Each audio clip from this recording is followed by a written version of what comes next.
Olá pessoal, eu sou o professor Fred Sauer e apesar do comparecimento, né, na nossa aula de sexta-feira próxima passada, né, que foi dia 28 de abril, dia da greve geral, aí, né, que alguns tiveram dificuldade de chegar na unidade Meyer da Unicarioca, tivemos apenas 3 faltas, né, mas de qualquer maneira, em função da atipicidade, né, da ocorrência, eu resolvi gravar essa aula e disponibilizar essa aula para vocês no AVA, de forma que ninguém, absolutamente ninguém, pudesse se sentir prejudicado, né, pelo fato de não ter podido assistir uma determinada aula, tá certo? Naturalmente nós não vamos cobrar presença com relação a esse dia, essa data, mas inevitavelmente nas provas o conteúdo dessa aula vai ser cobrado. Então, para evitar qualquer tipo de problema, né, eu vou explicar tudo bonitinho aqui para vocês, né, dentro do contexto da disciplina, para que a gente possa ficar tranquilo aí, né, e batalhar uma boa nota, ok? Bom, então, o primeiro assunto dessa aula diz respeito ao DNS, né, o Sistema de Nomes de Domínio. O DNS ele é extremamente importante, né, não apenas para navegação, como muitos pensam, mas na realidade para a utilização de todos os recursos que nós costumamos nomear os alvos, né, os objetivos a serem alcançados por nome. Por exemplo, você quando vai fazer o FTP de um determinado arquivo, né, quer fazer download por FTP, você identifica o servidor que você quer acessar por ftp.symantec.com, por exemplo, né, servidor de antivírus, né, da Norton e tal, desses produtos. E aí, naturalmente, como a gente sabe, né, os recursos na internet, eles são encontrados apenas através dos endereços IP. Então, inevitavelmente, nós precisamos ter um recurso, né, automático para poder buscar os endereços IP desses nomes, né, que são absolutamente de fácil cognição, né, que a gente consegue memorizar com facilidade, mas alguém tem que fazer essa tradução. Só que, diferentemente do que a maioria pensa, o DNS não faz só isso. O DNS, ele a rigor, ele tem 37 recursos, né, registro de recursos que podem ser utilizados para isso, né, relacionados com essas funções de traduções e outras facilidades, né, relacionadas com os nomes, e nós vamos aqui discutir pelo menos 6 delas que precisam ser do conhecimento de vocês, como eu costumo dizer em sala de aula, vai cair em prova, né, vai cair na prova, vai cair em concurso que vocês fizerem, então naturalmente vocês têm que estar preparados aí para saber o que o DNS efetivamente faz, tá certo? Então, um assunto que eu não vou tocar mais, né, por aqui, mas costuma também ser bastante cobrado aí nas provas, é que o DNS é um protocolo de aplicação que usa prioritariamente o UDP. Na verdade, o TCP, ele só é utilizado, né, através da porta 53, que é o número padronizado do DNS, apenas quando o tamanho do segmento a ser transmitido ele é maior ou igual a 512, ou seja, até 511 bytes, o DNS usará o UDP. Então, na realidade, essa limitação, essa restrição tão baixa, né, tão inferior ao MTU típico das redes, ao MSS típico das redes, que é 1460 bytes, né, diz respeito à transferência de zona, né, porque a transferência de zona, só com os cabeçalhos de parametrização do DNS, eu já vou alcançar algo próximo de 511 bytes. Então, inevitavelmente, eu terei uma certa garantia, uma certa tranquilidade de que toda transferência de zona vai ser feita através do TCP. E o que vem a ser uma transferência de zona? Transferência de zona é exatamente a troca, né, a passagem de informações de um servidor primário para um servidor secundário. Tá certo? Então é importante entender que numa estrutura DNS, né, a inserção de correspondências entre nomes e IPs apenas pode ser feita no servidor DNS primário. E os servidores DNS secundários vão aprender isso através de transferências de zona, né, dos seus servidores primários. Então é importante que essa transferência de zona ela não seja parcial, ela seja integral, né? É importante que havendo qualquer tipo de dado corrompido, mensagem corrompida, isso seja identificado e a recuperação de dados seja realizada. Então, para que isso seja feito, naturalmente, O TCP é necessário, já que o TCP é responsável pela confiabilidade, então isso acontece quando a mensagem é igual ou maior a 512 bytes, ok?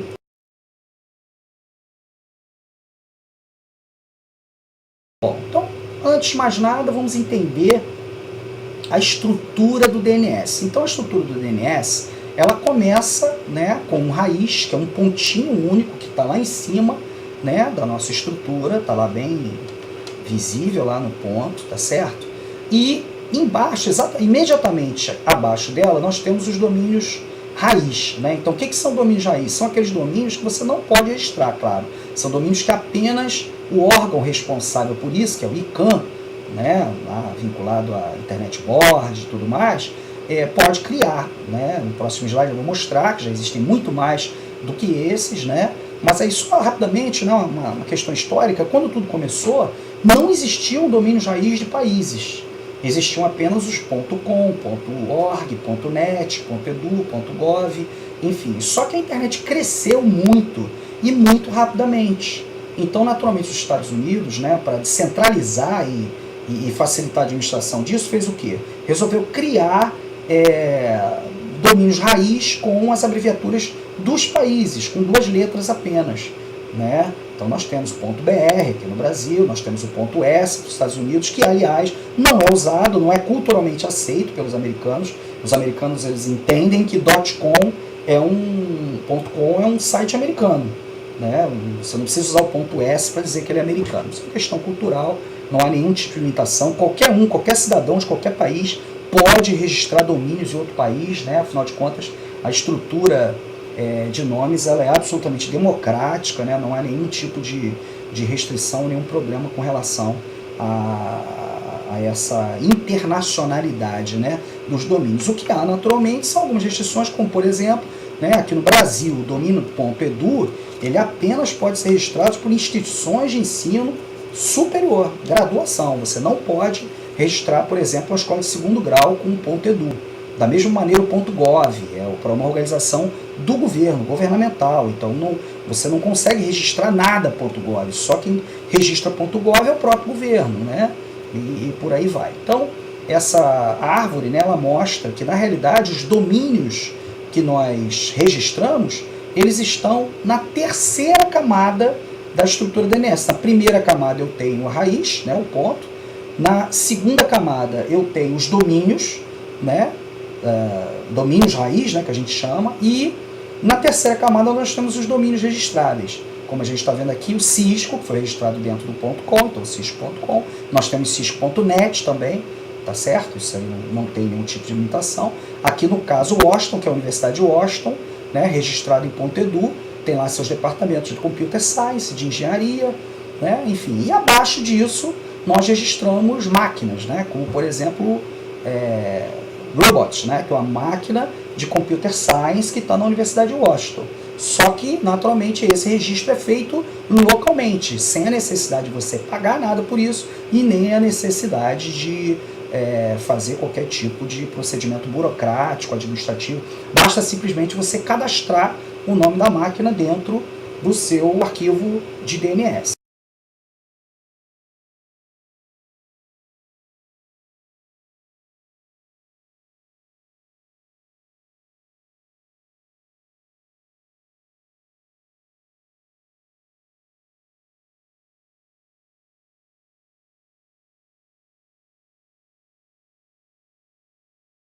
Certo? Já vou mostrar para vocês o formato desse arquivo DNS. Apenas para estender aí a explicação, né? Quer dizer, nós temos aí desde 1995, né? Perdão, de 85, o registro de domínios como, por exemplo, o .com, né? O .edu, o .gov, o .int, né? Não, o int já foi 88, né?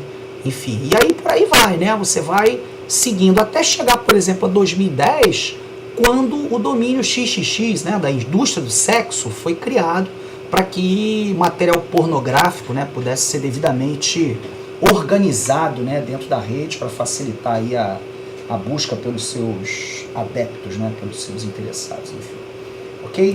Bom, então esse aqui é o resumo, né, dos Resource Records, né, dos RRs, Resource Records do DNS, que vocês precisam conhecer exatamente pelo fato de serem os únicos que caem em concurso. E por que eles caem em concurso? Porque nem sempre o nome, né, o significado da sigla corresponde de forma intuitiva ao que ele efetivamente faz.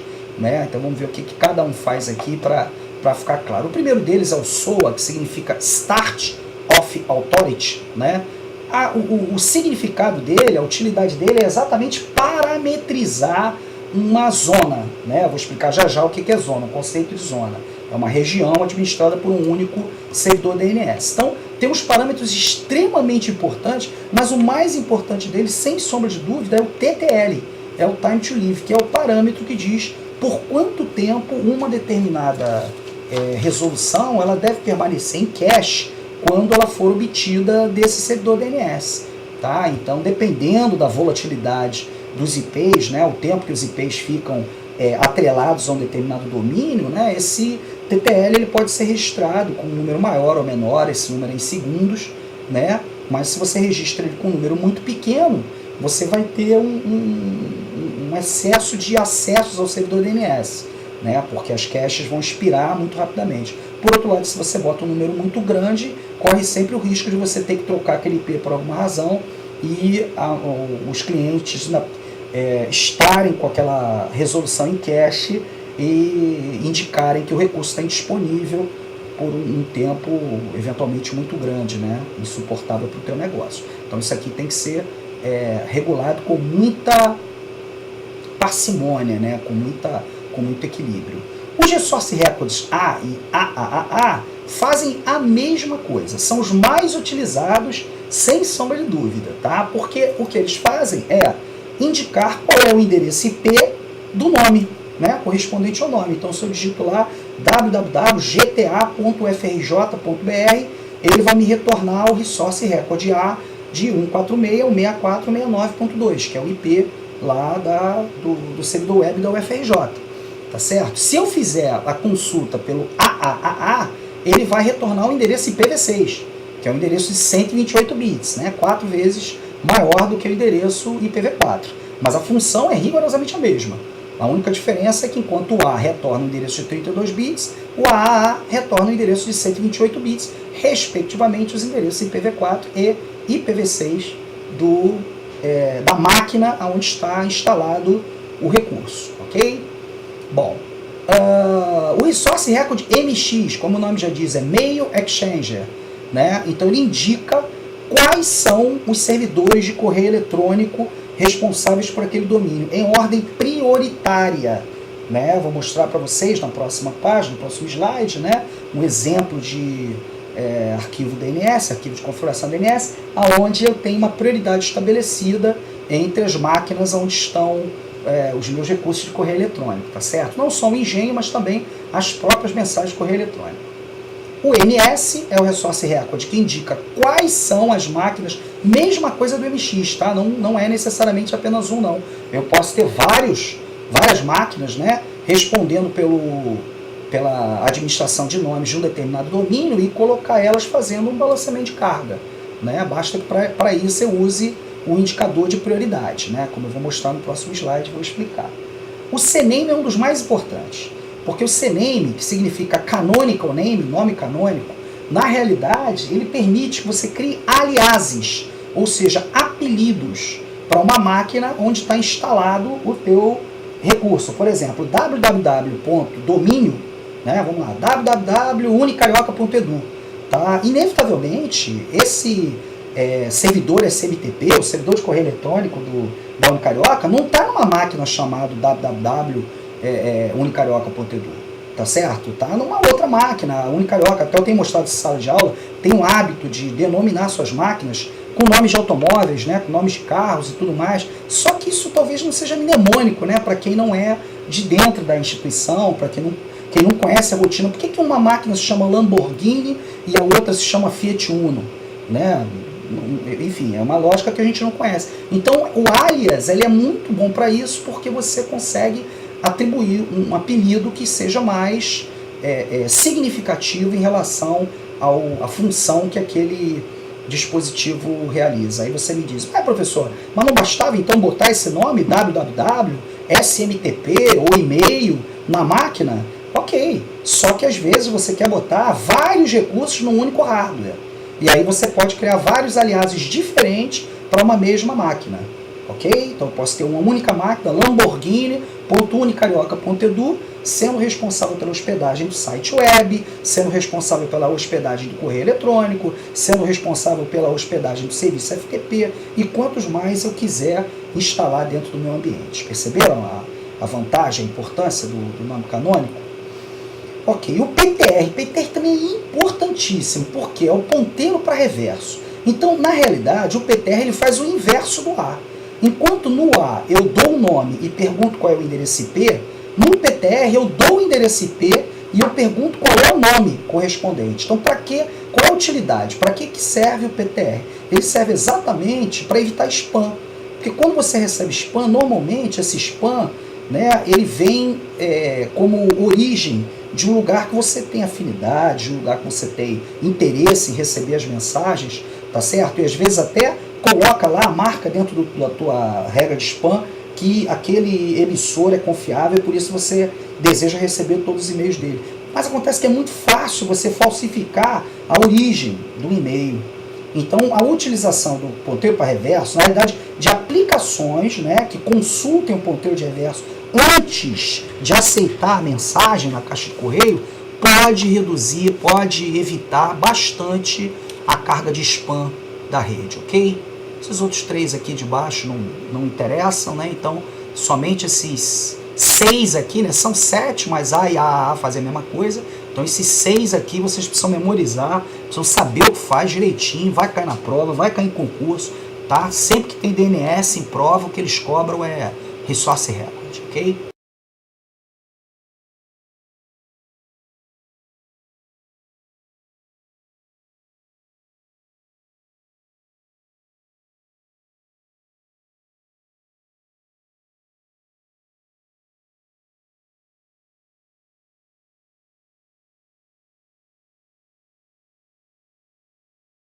Bom, próximo slide agora, ele diz respeito a uma estrutura, um exemplo, né, de base DNS. Então, logo o primeiro registro é o SOA. Vocês estão vendo que tem vários números aqui. Esses números eles são correspondentes a parâmetros, né, da região. Aqui, só para vocês terem uma ideia, 86.400 é o número de segundos do TTL, né, que essa página ela deve ser mantida em cache.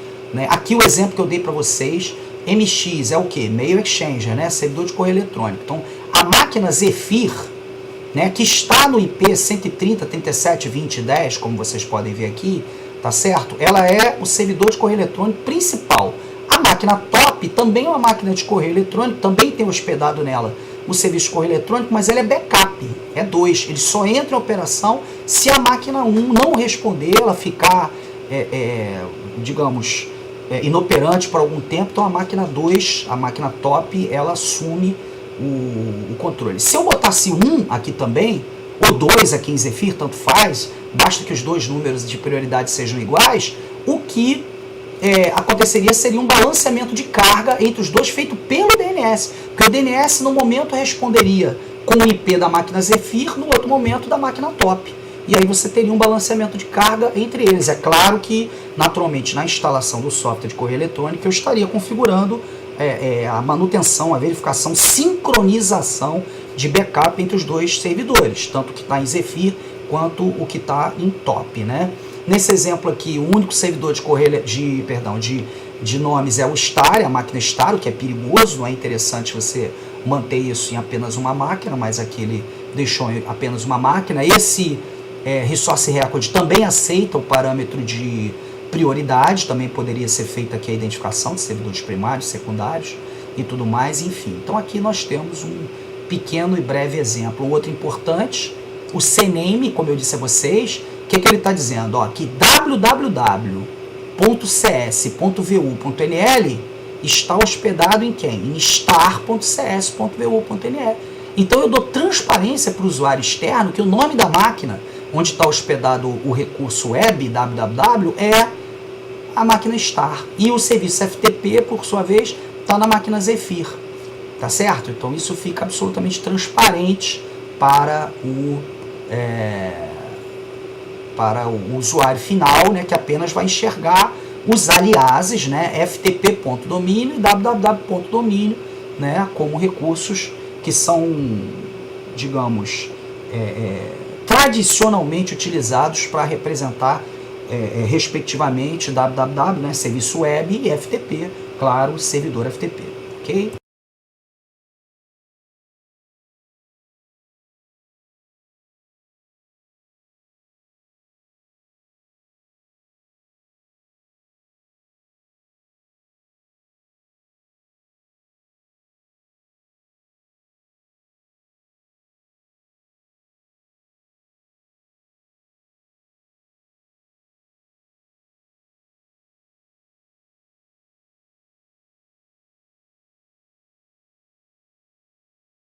Washington Edu não saber, né? Porque o robot está diretamente subordinado a CS. Então ele tem que saber. Agora aqui tem uma coisa interessante da gente ressaltar. Uma vez que essa resolução ela é efetivamente obtida junto a esse servidor, ela é armazenada no servidor de nomes local e após a entrega para o robot, ela também vai ser armazenada na cache local de robot e vai ficar pelo tempo TTL, né, o tempo que está lá definido no SOA, no Start of Authority, de maneira que uma nova necessidade do IP, no caso de robot, né, não gere uma nova requisição exaustiva, né, recursiva de fleets, fazendo a pergunta para toda essa estrutura novamente. Então, a cache DNS é efetivamente fundamental para o bom funcionamento do mecanismo de resolução de nomes da internet. Ok, pessoal?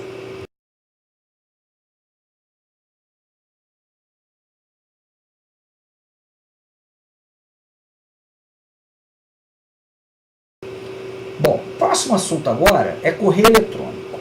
Correio eletrônico pode ser completamente explicado através dos seus 3 protocolos, né, que são o SMTP, o POP e o IMAP. O SMTP é o protocolo que é usado para enviar mensagens. Tá? Então, sempre que um agente de correio eletrônico, né, que é um servidor de correio eletrônico, ele transmite uma mensagem para outro servidor de correio eletrônico, é usado o protocolo SMTP. Ok, então aí o que acontece? A sua mensagem chega no servidor de correio eletrônico de destino e fica disponível numa caixa postal. Aí são 2 os mecanismos que podem ser utilizados para você ler essa mensagem. O mecanismo POP, que é um mecanismo mais antigo, é um mecanismo que tem limitações, né? E o mecanismo IMAP, que é um mecanismo mais novo, mais recente, que tem uma grande vantagem sobre o POP, que é exatamente o de permitir que você faça a manipulação da mensagem, né, dentro da própria caixa de correio. Isso não é permitido pelo POP. No POP, você é obrigado a baixar a mensagem ou uma cópia da mensagem, o que naturalmente pode provocar um crescimento absurdo da tua caixa postal e uma dificuldade grande de você acompanhar, de você efetivamente saber se já respondeu, se já leu, se já deu solução num determinado problema na sua caixa postal. Então, inevitavelmente, o POP, ele talvez até já devesse estar extinto em relação ao IMAP. Acontece que o IMAP, ele tem problemas seríssimos de cota, né? Porque como as mensagens elas são manipuladas diretamente dentro do servidor, inevitavelmente ninguém apaga a mensagem do servidor, né? As mensagens acabam ficando lá indefinidamente, né? Enfim, apenas se enchendo, e a gente tem dificuldade de administrar esse crescimento absurdo da caixa de postal. Então, para resumir a história, SMTP ele é usado para enviar, para transmitir mensagem, POP e IMAP para receber mensagem. O POP você tem que baixar a mensagem ou uma cópia dela para um computador, um tablet, um celular, onde você estiver. Isso também é outro problema, você pode acabar baixando, né, centenas de vezes a mesma mensagem, se você optar pelo resgate apenas de uma cópia, né?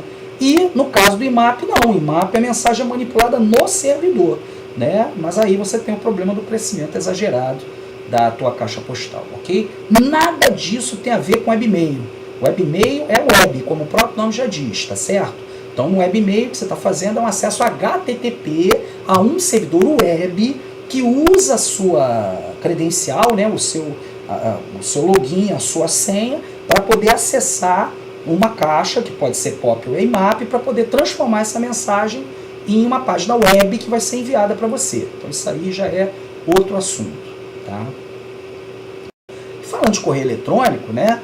Importante entender que o correio eletrônico ele foi criado para transmitir caracteres, né? Caracteres ASCII. Ele não foi feito para transmitir código binário, certo? Mas com o passar do tempo, na década de 90 para lá, as pessoas passaram a querer introduzir, né, elementos gráficos dentro da mensagem, né? Botar anexos binários, colocar, usar o correio eletrônico para transmitir arquivos, transmitir documentos e tudo mais. Então, por conta disso, foi desenvolvido para o correio eletrônico, né, o padrão MIME.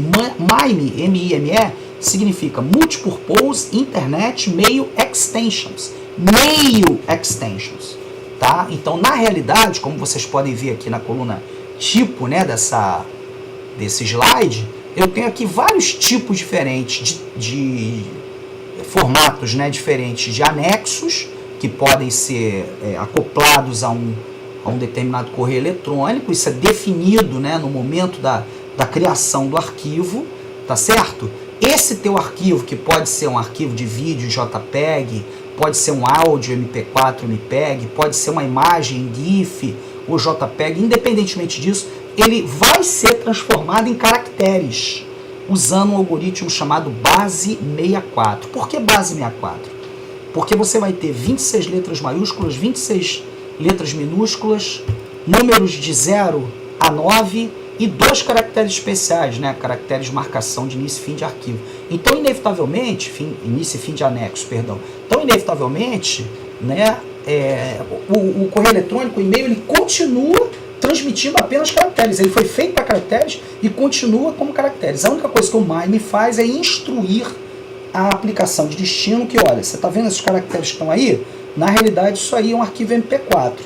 Tá? Então, use o base 64, converta ele para binário e coloque ele de acordo com o padrão MP4 para que o nosso usuário possa ler o arquivo, digamos assim. Então, essa é a regra de funcionamento do MIME, né? Então, não esqueçam do base 64.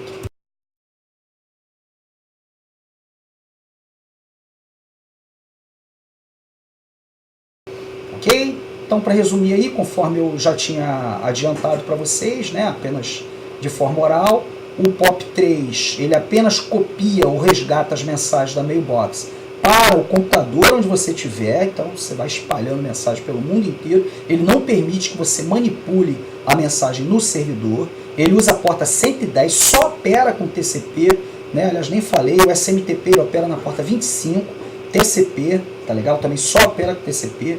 E o IMAP, que está na versão 4, usa a porta 143, TCP, mas ele é grandemente vantajoso em relação ao POP3 pelo fato de permitir a edição da mensagem dentro do próprio servidor. Então você pode marcá-la como lida, você pode anexar, você pode relacionar uma resposta a uma determinada mensagem. Então, inevitavelmente, o IMAP ele corresponde muito mais ao que nós consideramos moderno do que o POP. Ok, pessoal? Então, essa aula aí foi a aula do dia da greve, né? Eu espero que todos tenham ficado satisfeitos, aqueles que vieram e aqueles que não vieram.